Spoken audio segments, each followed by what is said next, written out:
Okay, so we all have to do laundry at some point. Hopefully you won't have to do on this Mother's Day, Yep. but the chances are we've been doing it the same way our entire lives. Well, we could be making a few simple mistakes that are actually hurting our clothes and towels and other items. Okay, so here with advice to correct our laundry mistakes, Leslie Garona. She is the senior home editor of Real Simple. Good morning to you, Leslie. We have a lot of questions. Yes, we do. Good morning. Happy Friday. Happy Friday indeed, right? So let's get to our first laundry list rule. First and foremost, out of the gate, right? You stain your clothing. The initial thing is to spray something and then rub it together fast and furiously. You're saying, no. Yeah, do not do that. And this actually just happened to me recently with a disastrous ketchup stain. So it's a fresh sore spot for me. But you want to avoid doing that because it might actually damage the fabric. You could be tearing and stretching the fibers if you look really closely. The other thing is you might be making it worse. You could be deepening the stain and you could be expanding it. So, just run the stain under warm or cool water, not too hot, not too cold. Okay. And blot it with a white paper towel or a white cloth. And don't rub it in, just blot it, and then work your way in. Don't work it out because you might spread the stain. So don't do the spray and all that stuff until after you've run it under the water to try to get most of it out that way, right? Yeah, and then I would apply like any sort of treatment, whatever you want to do, and then let it sit for a few minutes and then rinse again. And sometimes if you flip the shirt or whatever it is inside out and run the water from the back of the stain, that actually works really well. Oh. Yeah, but you want to try to get under that water as soon as possible, I realize, because the longer you let it set, the worse it gets. All right, so on the bottle of the detergent that we use, right, it tells you how much you should use. Also, your washing machine indicates how much to use too. However, many of us are doing it all wrong, right? A little extra, right? A little extra can't hurt. I'm so It'll make it guilty of cleaner. that too. Yeah. Do not do that. There's so many reasons you shouldn't. I mean, the biggest reason is you could be ruining your machine. If you have a high efficiency machine, you don't need that much. It's going to ruin the sensors. It's going to ruin the drainage pipes. The other thing is, if you keep doing that over time, the residue is going to build up. And then what's going to happen is it's going to start to breed bacteria in like the collars and the pockets. And you're just going to end up with like a funky situation that you want to avoid. Yeah, nobody wants funky. Yeah, nobody wants funky.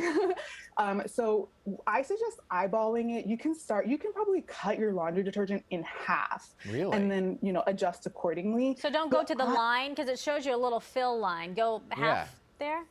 So obviously, I think the first rule is actually check your detergent label and the machine that you're using. Okay. And then you can decide from there. But most high efficiency machines, you don't need more than 2 tablespoons, honestly. 2 tablespoons max is probably fine for like a medium load. Okay.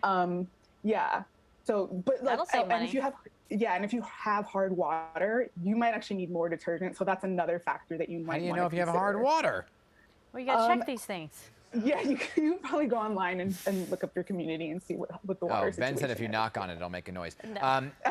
Now, you also have an alternative to using extra bleach. Yeah, so if you don't want to buy, say, oxygen-based bleach, which is gentler than traditional bleach, there's one trick. You can boil your articles of clothing. Boil?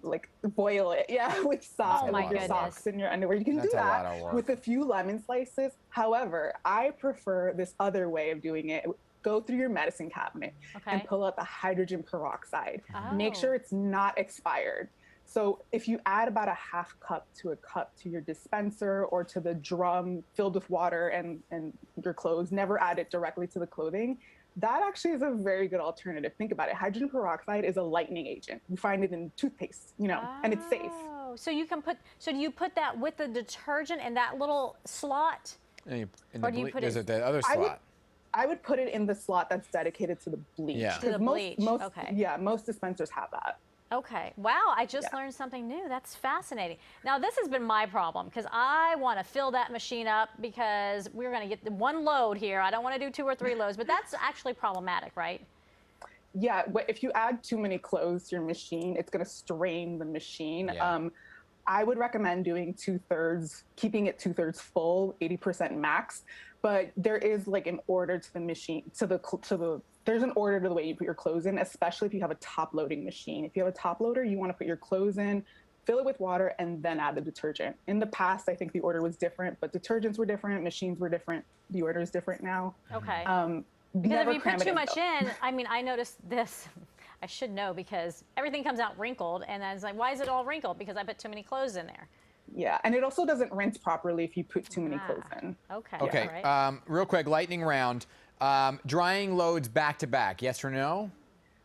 Yes, really smart. I recommend you do that because it's just faster. You can get your stuff done quicker. Who doesn't want that? The other thing is you can actually, when you put that second load in, it's going to take advantage of the first load's heat. The machine is still hot, so it's going to use that retained heat, and it's going to need to generate less heat. It's going to use less energy. Electricity. Got it. Yes. What about zippers? What do we do with zippers?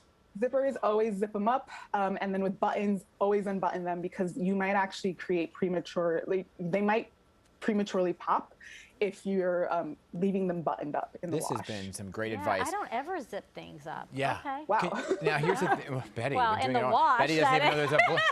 Oh. How do you think I have 2 kids? Goodness. No, I'm kidding. My gosh. Hey, real quick question. Where do the missing socks go? Yes. Where are they? Who eats them? So, okay, they can actually, and this has happened to me before, I'm speaking from experience, it actually can get lost in the pipes and then it can like ruin your machine, and I've had to have somebody come in and pull them out.